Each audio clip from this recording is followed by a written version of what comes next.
They laughed when my parents signed the first check for my sister. They posed for pictures, bragged at family dinners, and reminded me that her business was the safe bet. I kept quiet.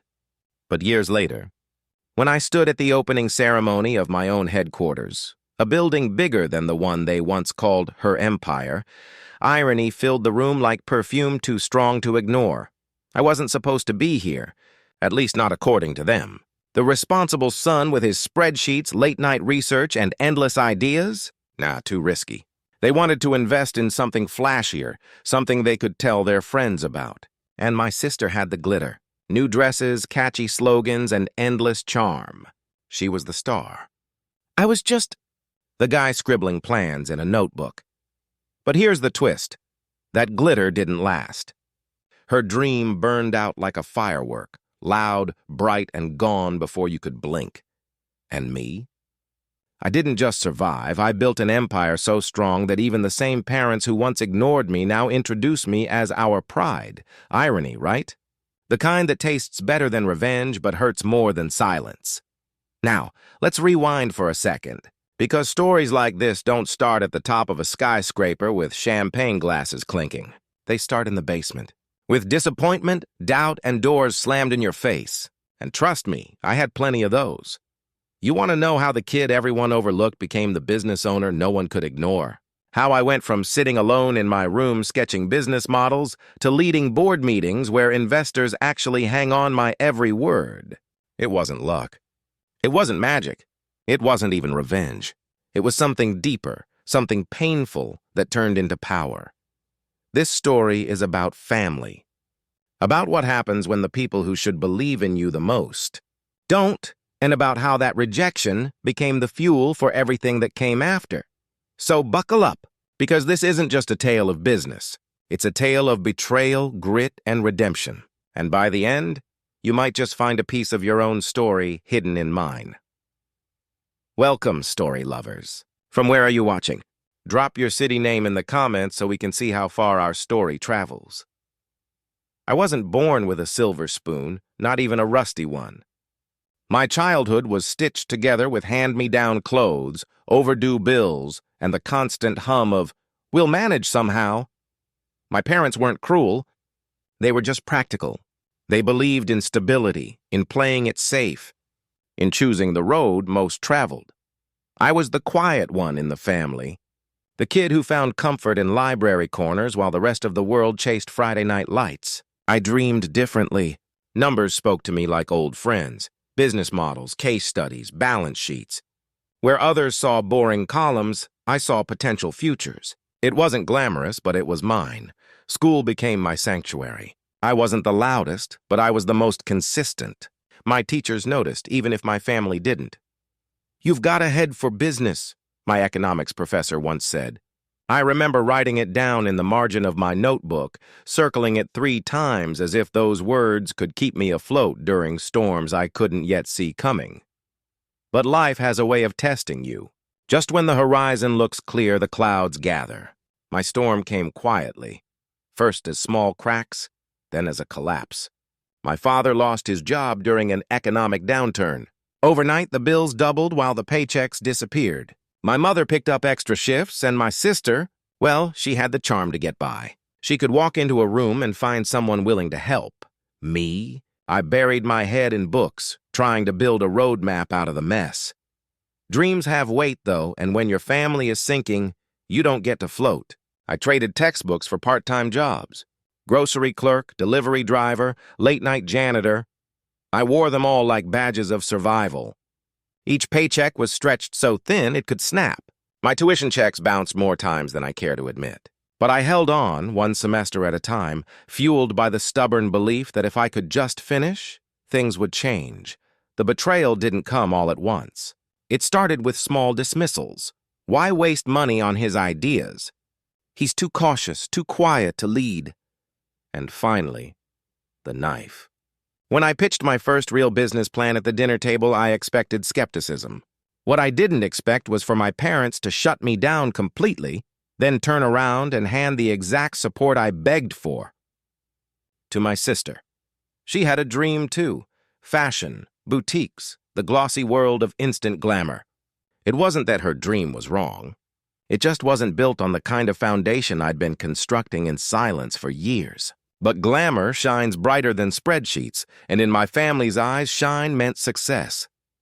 I remember that night vividly, the clink of glasses as they toasted her new venture, the proud smiles, the laughter, and me sitting there with my proposal still in a folder no one had opened.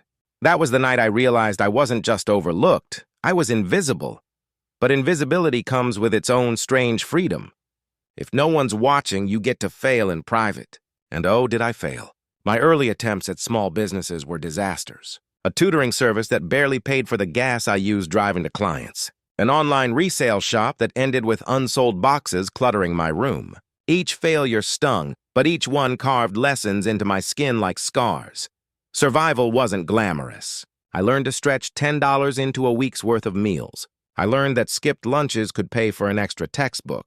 I learned to smile at family gatherings, even when my own pockets were empty, just to avoid the pity looks. My degree hung on the wall, but beside it were eviction notices and late fee reminders. And yet, through all the noise, I never stopped planning. Every night after work, I'd sit with my laptop glowing in the dark. I read business case studies like novels. I sketched out budgets I couldn't yet fund. I watched others succeed online, whispering to myself, one day, that'll be me. Looking back, those years weren't wasted. They were the furnace. The heat that melted away excuses and soft edges. They were the nights that taught me hunger. Not just the kind you feel in your stomach, but the kind that burns in your chest when you know you're made for more, even if no one else can see it. My family may have chosen my sister, but in the quiet, in the shadows. I was building something they couldn't touch, resilience. And that resilience? It would become the foundation of everything that came next. Every story of redemption has that one moment, the spark that lights the fire. For me, it wasn't dramatic fireworks or someone handing me a check. It was quieter, subtler, almost invisible at first. But that's the thing about turning points. You rarely recognize them in real time. They look ordinary until suddenly they're not. I was working yet another part-time job, this time in the back office of a small logistics firm. I wasn't anyone important, just the guy making coffee runs, answering calls, and balancing spreadsheets no one else wanted to touch. To most people, it was grunt work. To me, it was a free education. One evening, when the office was nearly empty, I noticed a senior manager leave his desk in a rush. His laptop was open, spreadsheets glowing.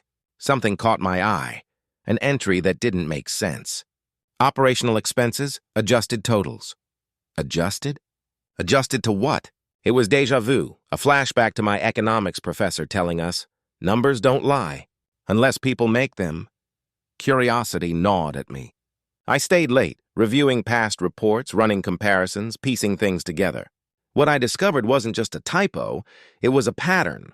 A quiet manipulation of accounts, moving money from one place to another, making losses look like profits. To the outside world, the company looked stable. On paper, it was a mess waiting to implode. I could have ignored it. After all, who was I? A nobody with bills piling up, barely able to cover rent. Why stick my neck out? But silence had cost me too much already.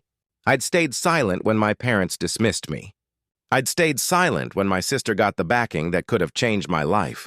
And what did that silence give me? Nothing but regret, so I took a risk. I documented everything, line by line, report by report. I didn't know exactly what I'd do with it, but I knew knowledge was power, and for once, I had some. This was also the moment life brought in a secondary character, my accidental mentor. Her name was Claire, an older analyst who had been with the company for decades. She was sharp, no nonsense, and had a radar for spotting BS. When she caught me double-checking numbers that weren't my responsibility, I thought I was fired. Instead, she pulled me aside. "You see it too, don't you?" she said, sliding a file toward me. Inside were her own notes, discrepancies, unexplained adjustments, red flags she'd been too cautious to escalate. Claire wasn't just a colleague. She became my compass. Where I had ambition, she had wisdom. Where I had raw energy, she had strategy.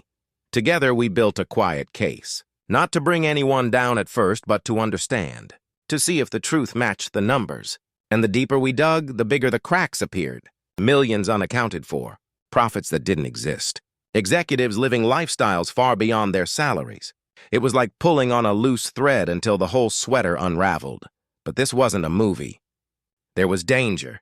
Whispers spread about people being let go for asking too many questions.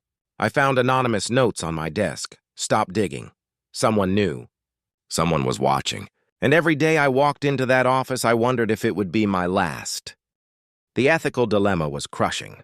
Do I stay quiet and protect myself, or do I risk everything for the truth? For weeks, I wrestled with it. Late nights staring at my ceiling, hearing my parents' voices. Safe choices. Steady paths. Don't gamble. But then I'd hear my own voice, the one that whispered, "You were made for more than this." Meanwhile, my sister's business, the one my parents had poured money into, was unraveling. I didn't gloat, not then, but I noticed the irony. While she burned through capital on glossy storefronts and Instagram campaigns, I was quietly sitting on evidence that could shake an entire company. 2 siblings, 2 very different kinds of risk. The stakes grew heavier.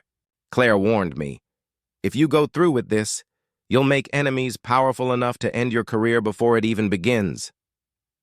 She wasn't exaggerating. I'd seen how quickly dissenters vanished from payrolls, but I'd already been invisible my whole life. What more could I lose? So I made my move.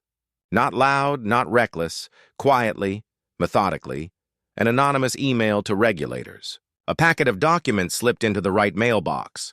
It wasn't heroism. It was survival, wrapped in defiance. Weeks later, the storm hit. Investigations launched. Executives resigned. The company crumbled under its own lies. And in the chaos, an unexpected light broke through. People noticed me. Not as the quiet assistant making coffee runs. Not as the overlooked son at family dinners. But as someone who had seen what others missed. It didn't make me rich overnight. It didn't even pay the bills at first. But it gave me something I'd never had before. Credibility. A reputation. Whispers turned into invitations. Suddenly, doors cracked open, offering opportunities to consult, to analyze, to advise. For the first time, I wasn't chasing dreams in the dark. The world was finally turning to face me. The turning point wasn't about money. It was about recognition. About stepping out of the shadows and realizing I didn't need permission to be seen. But with recognition comes risk, and enemies who don't forgive easily. And as I would soon learn, climbing higher only makes the fall steeper. The day it all came to a head was a Tuesday. Funny how life-changing moments rarely announce themselves with drum rolls. Just another weekday morning, except this one carried a storm behind it. I had been quietly gathering, documenting, piecing together the puzzle for months. Claire warned me that if I pushed too far, I'd be crushed. But sometimes life forces you into the center of the storm, whether you're ready or not. And this was that day. The company had called an emergency board meeting. The rumor? Declining profits. The truth? Years of cooked books were finally catching up. Executives whispered in corners, assistants ran around with armfuls of files, and tension dripped from the walls. I wasn't supposed to be there. I wasn't on the invite list. I was the assistant, the background noise. But when I walked into that boardroom carrying nothing but a thin folder, the room froze. "Excuse me," the CFO snapped, his voice sharp as glass. "This is a closed meeting." I didn't flinch. My heart hammered, but I forced my face into calm. "You might want to open it," I said. Laughter rippled across the table. Executives shifting in their leather chairs, smirking at the nerve of the kid who usually fetched their coffee. My name wasn't even on the agenda. To them, I was nobody. But nobodies have nothing to lose. I set the folder on the polished wood table. Inside, months of spreadsheets, reconciled accounts, email trails, the evidence of their deception. "You've been adjusting numbers for years," I said, my voice steady. "Shifting losses into fake assets, bleeding money into ghost accounts. It's all here." The CEO leaned back, arms crossed, trying to mask panic with arrogance. "Son, you clearly don't understand corporate finance." "Maybe not," I answered, sliding one sheet across the table. "But I do understand math." "And this isn't finance, it's fraud." The room went dead quiet. Then, the bomb. "This?" I tapped the page with my finger. It's your missing 4.2 million, already forwarded to regulators. And just so we're clear, I sent copies to the SEC, the IRS, and a certain journalist who's been waiting for a story like this. The CFO's jaw clenched. The CEO's face drained of color. For the first time, the powerful men in that room looked small. I didn't shout. I didn't gloat. I simply let silence do the work. It was heavier than any speech I could have given. "Get him out of here!" One executive barked at security, but I was already moving. I gathered my folder, turned toward the door, and said the words that had lived in my chest for years. I'll let myself out. And in that moment, the kid they ignored, the son who was invisible, the assistant who blended into the background, became the most powerful person in the room. Walking down that hallway felt surreal. My hands shook, my legs trembled, but my spirit stood taller than it ever had. I wasn't just exposing corruption. I was reclaiming my voice. The fallout was immediate. By the evening news, the company's name was plastered across headlines. Executives scrambled for lawyers. Shares plummeted. Careers ended in disgrace. And in the middle of it all was me, the whistleblower no one had expected. The humiliation I'd carried for years, the ignored ideas, the dismissive looks, the family betrayals, flipped in one moment. They had underestimated me, mocked me, silenced me. But when the truth finally hit the light, it hit harder than anyone could have prepared for. That boardroom wasn't just about fraud. It was my breaking point, the line between who I had been and who I was becoming. For the first time, the world couldn't look away. Dear audience, if you're enjoying the story, don't forget to give it a like. It really helps. And keep watching, because what happened after this changed everything. Ruth didn't linger in the shadows of the company she had just shaken to its core. The executives, rattled by exposure, tried to patch the wounds with offers that looked impressive on paper: corner office, a six-figure salary, and the kind of respect that had always been withheld from her. But Ruth had lived long enough to know that true respect doesn't come from titles or business cards. It comes from living in alignment with your principles. She thanked them, declined the offers, and walked out with her head higher than it had ever been. For once, the weight of invisibility was gone. Instead, she took the whistleblower settlement, a sum that could have tempted anyone to retire quietly, and chose a different path. With that money, Ruth founded a small forensic consulting firm out of her modest home office. No flashy building, no army of staff, just her, a laptop, and the conviction that she could use her hard-earned wisdom to help others. But this time, she wasn't cleaning up other people's messes silently. She was training others, mentoring young women from underprivileged backgrounds in the art of accounting and financial truth. These women reminded Ruth of herself. Overlooked, underestimated, told that their voices didn't matter. Under her guidance, they learned not only numbers but also courage, the kind that speaks when silence is easier. Her clients grew surprisingly fast. First, it was a small nonprofit drowning in confusing audits. Then word spread.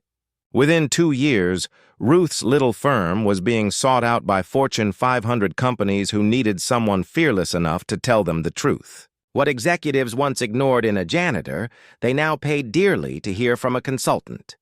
At home, her son's life reflected the transformation too. Once embarrassed by his mother's uniform, he now bragged about her work. "My mom helps catch the bad guys," he told his teachers with pride. He became top of his class, not just in grades but in grit, a mirror of the resilience Ruth had modeled. Ruth never paraded her success. She didn't buy a luxury car or a mansion. She still lived in the same neighborhood, walked the same streets, and shopped at the same grocery store. But there was one difference now. When she walked into a room, people noticed. They asked for her advice. They listened when she spoke. She was no longer invisible, and yet perhaps the sweetest redemption was quieter than all the accolades. On nights when she sat at her kitchen table, sipping tea, her son asleep in the next room, Ruth finally felt something she hadn't known in decades: peace. Not because life was perfect, but because she had faced down her fears, stood tall in her truth, and rewritten her own ending. The world once saw her as a janitor. Now they saw her as undeniable. Thanks for watching. Subscribe for more stories of resilience and courage every week. They once called her just a janitor. But titles never told the truth of who Ruth was. She wasn't scrubbing floors. She was holding a broken system together in silence. She wasn't overlooked because she lacked talent. She was overlooked because people chose not to see. What did her story teach us? That perseverance isn't loud, but it is unshakable. That dignity doesn't demand attention, but it transforms the way others see you. And that courage isn't the absence of fear. It's the decision to act when fear tries to silence you. Think about it. How many Ruths walk past us every day? The cashier, the bus driver, the night shift worker? How many people carry brilliance and resilience behind uniforms we barely notice? And what would happen if we looked at them, not as labels, but as people with untold stories? Ruth's redemption didn't come from wealth or applause. It came from the quiet victories, mentoring women who now stand tall in boardrooms, raising a son who believes in justice and walking into every room no longer invisible, but undeniable. And here's the twist most people never saw coming. Years later, one of the young women she mentored uncovered a financial scheme at her own company. She exposed it fearlessly, and when asked where she found that kind of courage, she answered with a single name: Ruth. That's the real legacy. Not just changing her own life, but planting seeds of bravery in others who would carry it forward. So the next time you're tempted to overlook someone, remember Ruth. Remember that a mop never defined her. It was her dreams, her persistence, and her unshakable dignity that did. Because sometimes the quietest woman in the room isn't there to serve. She's there to save. Thanks for watching. Subscribe to our channel for more powerful stories and new videos.